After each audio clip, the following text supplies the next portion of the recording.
विषमता ही जिस देश की विशेषता है, उस देश में इस तरह की घटनाएं। देखिए, सबसे बड़ी बात यह है कि हिंदी इस देश की राजभाषा है, राष्ट्रभाषा है। आप मानते हैं, सरकार दावा करती है, लेकिन हम बात दिल्ली की करें, हम हरियाणा की करें, अगर मैं चाहूँ कि कोर्ट में हिंदी के अंदर अपना केस डाल दूँ, नहीं कर सकता। क्या आज इस देश के सरकारी संस्थानों में हिंदी का प्रयोग हो रहा है? नहीं हो रहा। आज भी अंग्रेजी में वही अंग्रेजी राज चल रहा है इस देश में। एक मिनट सुनिए, मुझे मालूम था कि कांग्रेस को दोषी ठहराने की कोशिश करेंगे। कांग्रेस ने हिंदी के प्रचार प्रसार के लिए उसे राष्ट्रभाषा बनाने का जो काम किया, वो कांग्रेस सरकार ने किया। उस काम को इन्हें आगे बढ़ाना चाहिए था।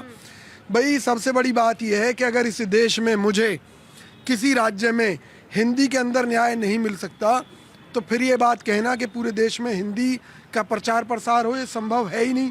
फिर आज एक महाराष्ट्र के अंदर आप न्याय लेने जाते हैं कोर्ट में, तो आप महाराष्ट्रियन यानी कि मराठी भाषा में न्याय के लिए अपील कर सकते हैं, लेकिन आप दिल्ली हरियाणा में नहीं कर सकते। तो ये जो विवाद हैं, ये खुद सरकार द्वारा जिस तरह से भाई को लड़ाने की साजिश, इसी तरीके से भाषा विवाद में ये लोग अपने हित साधने की कोशिश करते हैं। वरना महाराष्ट्र लेकिन जो इसको आगे बढ़ा रहे हैं वो तो आप ही के अलायंस के हिस्सा हैं। चुनाव समय गठबंधन था, अब हमारा फिलहाल कोई गठबंधन उनसे नहीं है। था ना, उनकी विचारधारा चुनाव के समय में था। उन्होंने कहा था कि हम ये विवाद है, चुनाव के समय वो क्या बात कर रहे थे?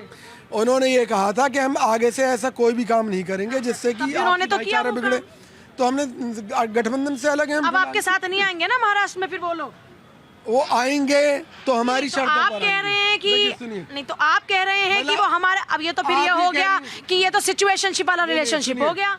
आप ये कह रही हैं मोदी सरकार की कोई जिम्मेदारी नहीं है। जिम्मेदारी है, पर मैं तो आपसे पूछ रहा हूं, जो लोग ये विवाद पैदा कर रहे हैं वो आपके साथ खड़े हुए हैं, वो आपके अलायंस का हिस्सा रहे हैं। निश्चित तौर पर हम उन्हें समझाएंगे कि वो भविष्य में भी ऐसी हरकत ना करें अगर कोई हमारे साथ है तो। जिम्मेदारी तो फिर ले देकर सरकार की है। जी देखिए, जब देश आज़ाद हुआ पूजा जी, देश की आज़ादी के बाद ये मुद्दा आया कि राजनीतिक तौर पे नहीं आया, बल्कि सामाजिक तौर पे आया कि भाषा यानी कि भाषाई क्षेत्रों को देखते हुए और उनकी संस्कृति को देखते हुए कि देश का के अंदर जितने भी स्टेट हैं, इनका गठन कैसे किया जाए। तो भारतीय संविधान में इनका गठन हुआ, यानी कि दी स्टेट्स रीऑर्गेनाइजेशन एक्ट बना 1956 में, जबकि उससे पहले 1953 में आंध्र प्रदेश में ये गठित हो चुका था भाषा और क्षेत्र को लेके। लेकिन उसमें कोई डिस्प्यूट या कोई लड़ाई नहीं है, क्योंकि भारतीय जो संविधान है, हमारा भारतीय संविधान भाग 2 ये कहता है कि हम सब भारतवासी हैं और हमें सिंगल सिटीजनशिप की व्यवस्था की गई है संविधान के अंदर, यानी कि इकहरी नागरिकता की। कोई भी भारत का नागरिक किसी भी स्टेट का हो, वो किसी भी स्टेट में जाके कहीं भी रह सकता है, उसके ऊपर किसी तरह का कोई दबाव नहीं होता, कुछ नहीं होता, क्योंकि वो सिंगल सिटीजनशिप में आता है। उसकी पहचान भारत से है, ना कि किसी स्टेट से। अब सभी जितने भी स्टेट्स हैं, उनकी पहचान उनकी संस्कृति उनकी भाषा से है। सवाल ये है कि महाराष्ट्र में ऐसी घटनाएं होना क्या ये शर्मनाक नहीं है? और इस पर लगाम लगाना, क्योंकि सरकार वहां पर आपकी है, तो ये कौन सुनिश्चित करेगा? बिल्कुल शर्मनाक हरकत है ये, ऐसा नहीं होना चाहिए। भाषा के आधार पे किसी भी आदमी के साथ, किसी बच्चे के साथ में इस तरह की घटना होना बहुत ही निंदनीय है, बहुत ही शर्मनाक है। और रही बात कानूनी प्रक्रिया की, तो जो कानूनी प्रोसीजर है वो फुटेज ली जा रही है जो ट्रेन के अंदर ये इतना हिंदी कर रहे हैं, तो फिर कोर्ट के प्रोसीजर्स में हिंदी कब सम्मिलित होने वाली है? तो 60 साल से कांग्रेस बैठी रही, कांग्रेस ने ही तो देश को बर्बाद किया है। आज इस कगार पे अगर देश खड़ा है, अगर कांग्रेस ने सही सीक्वेंस से देश को देखा होता। ये कह रहे हैं पीएम मोदी अलग अलग स्टेट में जाकर वहाँ की भाषा। आज मोदी जी जब उसको संगठित रूप से, इसका क्या जवाब है? ये कह रहे हैं कि नेता जाते हैं वहाँ करने दे रहे हैं, भाषा में जाकर बोलते हैं। देखिए भाषा में जाके बोलते हैं तो हमारी खूबसूरती है। हर स्टेट के अंदर जो हर स्टेट की अपनी अपनी अलग अलग भाषा है। अब मैं उत्तर प्रदेश की हूँ और मैं दिल्ली में रहती हूँ, तो क्या मुझे दिल्ली से निकाल दिया जाए? एक मिनट, आप बीच में मत बोलिए, मैं आपके बीच में नहीं बोली। आपको जनता ने पीटा था क्या जब आप जाके उनकी भाषा में बात नहीं करते थे? तो नहीं, ये तो अपनत्व का एहसास होता है ना। अपनत्व का हम भी, अगर हम यहाँ पर अपने शो में भी बिहार के चुनाव बिहारी भाषा पर आ जाते हैं, तो उसका मतलब क्या आप हमें कह रहे हैं कि पूजा यादव को डर है कि बिहार के लोग पीटेंगे? ये कैसी बात हुई सर? मेरी बात, ये तो अपनत्व का एहसास है। आप जहाँ जाते हैं, जैसी जगह पर जाते हैं, वहाँ की तरह बात करते हैं। अगर अपनत्व का एहसास है फिर तो उसको जो मजबूर कर रहे थे अपनत्व का एहसास कराने के लिए, फिर तो आप उसे जायज ठहरा रही हैं। कौन सा फिर तो अपनत्व उसे का एहसास कराने के मराठी में लिए? बात वो करनी चॉइस है, चाहिए। फ्रीडम ऑफ स्पीच है। आप किस भाषा में बात करेंगे ये आपकी चॉइस है।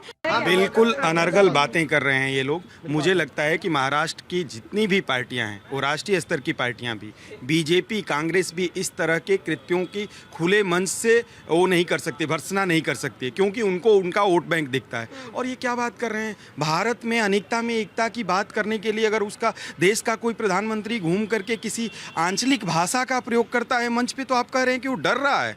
मतलब इतनी नॉनसेंस बात कोई कर सकता है? मुझे तो तरस आता है। मैं बिल्कुल किसी पार्टी का पक्षधर बन करके बात नहीं करता हूं, लेकिन मैं कांग्रेस की थिंक टैंक और कांग्रेस के प्रवक्ताओं को देख करके तरस आता है कि ऐसी बात कर रहे हैं। आपकी पार्टी कांग्रेस महाराष्ट्र की कांग्रेस नहीं बोल सकती है। महाराष्ट्र कांग्रेस ने अभी बिहार के चुनाव से पहले इस देश का नागरिक हाई कोर्ट में हिंदी में न्याय नहीं मांगता। महाराष्ट्र कांग्रेस ने कहा है आप कौन पाक साफ है? महाराष्ट्र का कांग्रेस, महाराष्ट्र की बीजेपी, महाराष्ट्र की शिवसेना, मन से सब एक तरह से काम करते हैं, सब के सब वही। पूजा जी, हर हिंदुस्तानी पंजाबी है, हर हिंदुस्तानी बिहारी है, हर हिंदुस्तानी हिमाचली है, हर हिंदुस्तानी राजस्थानी है। शायद कांग्रेसी नहीं हो सकते, वो तो केवल कांग्रेसी हैं। हम सब, आप भी हिंदुस्तानी भी हैं, आप लोग हम लोग कश्मीरी भी हैं, हम लोग राजस्थानी भी हैं, हम लोग बिहारी भी हैं। लेकिन ये अच्छा, ये कहते हैं हिंदी, कंप्यूटर कौन लाया था? कंप्यूटर इंग्लिश में आया था ना, क्या हिंदी में आया था? देन जननी ये है, सुनो। और रही बात नहीं, वो तो मॉडिफाई किया है। और रही बात कि हमें न्याय नहीं मिलता हिंदी में, ये शर्मनाक बात है। हमें हिंदी में न्याय नहीं मिलता।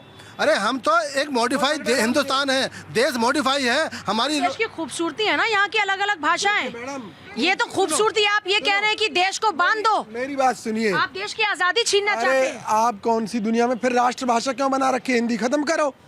किसी भी देश की अपनी एक भाषा है। चाइना में जाएंगे आपको उनकी लैंग्वेज में बात करनी पड़ेगी, फ्रांस में जाओगे, यानी कि जो राष्ट्रीय भाषा है वो मैंडेटरी होनी चाहिए, तभी ये देश एकजुट होगा। पब्लिक क्या सोचती है? मतलब हिंदी राष्ट्रभाषा घोषित होगी तब देश एकजुट होगा। कांग्रेस के प्रवक्ता देखिए, इन्होंने बोला है। और पहले जब अंग्रेज आते थे क्या नमस्ते बोलते थे? मोदी जी ने सिखाया नमस्ते बोलना, बताइए। और दूसरी बात यह है कि राष्ट्रभाषा हिंदी है तो राष्ट्रभाषा है हिंदी।